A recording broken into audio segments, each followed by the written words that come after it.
প্রেম ও হারাম রিলেশনশিপের ভয়াবহতা। আসসালামু আলাইকুম, আশা করি সবাই ভালো আছেন। আজকে আমি প্রেম ও হারাম রিলেশনশিপের ভয়াবহতা নিয়ে কিছু কথা বলবো ইনশাআল্লাহ।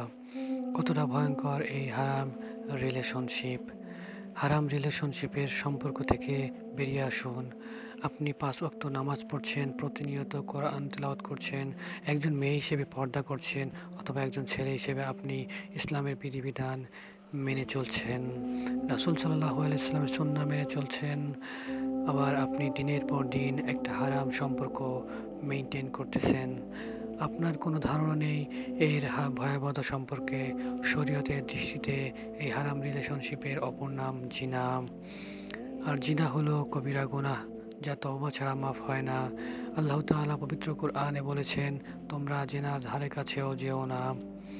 আর আপনি প্রতিদিন নামাজ, রোজা, কোরআন, পর্দা সব কিছুই করতেছেন, কিন্তু আবার হারাম সম্পর্ক অথবা জিনায় লিপ্ত থেকে একটা বেগানা নারী বা পুরুষের সাথে দিনের পর দিন হারাম রিলেশনশিপে থেকে আপনি আপনার দুনিয়া আখিরাত দুটোই নষ্ট করে ফেলছেন। আর এই আল্লাহর অবাধ্যতায় ডুবে থেকে আপনি কখনো ভালো থাকতে পারবেন না।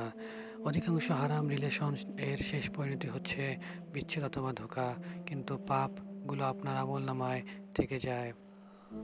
বিয়ে হচ্ছে দিনের অর্ধেক এবং রাসূল সাল্লাল্লাহু আলাইহি ওয়াসাল্লামের সুন্নাহ। তাই হালাল সম্পর্ককে হারামের মাধ্যমে পূর্ণতা দেওয়া ইসলামে কোনোভাবে সমর্থন করে না।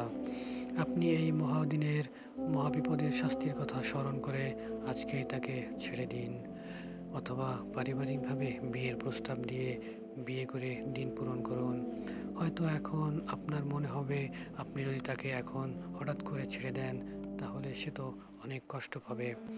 আপনি একজন বেগানা নারী বা পুরুষের জন্য এত ভাবছেন, যে কিনা বিচার দিবসে আপনার জাহান্নামের কারণ হয়ে যাবে। অথচ আপনার রব আপনাকে এত নিয়ামত দিয়ে পৃথিবীতে পাঠিয়েছেন, অনবরত নিয়ামতের মধ্যে ডুবিয়ে রেখেছেন শুধুমাত্র তার বিধান মেনে থেকে সন্তুষ্ট করার জন্য। আর আপনি দিনের পর দিন স্রষ্টার অবাধ্য হয়ে তাকে অসন্তুষ্ট করছেন।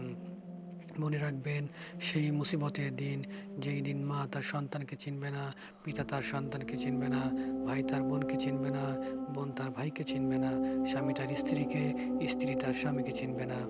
এমন একটা মুসিবতের দিন আল্লাহ ব্যতীত আর কেউ থাকবে না। আর সেই স্রষ্টার সাথে নাফরমানি করতেছেন তার সৃষ্টির মায়ায় পড়ে। শুধু কবরস্থানের দিকে তাকিয়ে দেখুন, কবরের বাসিন্দারা কত অসহায়, একাকী, নির্জন, অন্ধকার কবরে শুয়ে আছে। কেউ যায়নি তাদের সাথে, আমাদেরকেও কবরে একাকী যেতে হবে। এখন ভাবুন, আপনি যার মায়া ভালোবাসার জন্য প্রতিনিয়ত রবের অবাধ্য হচ্ছেন, সে কি আপনার অন্ধকার কবরের সাথে হবে? না, কখনোই হবে না।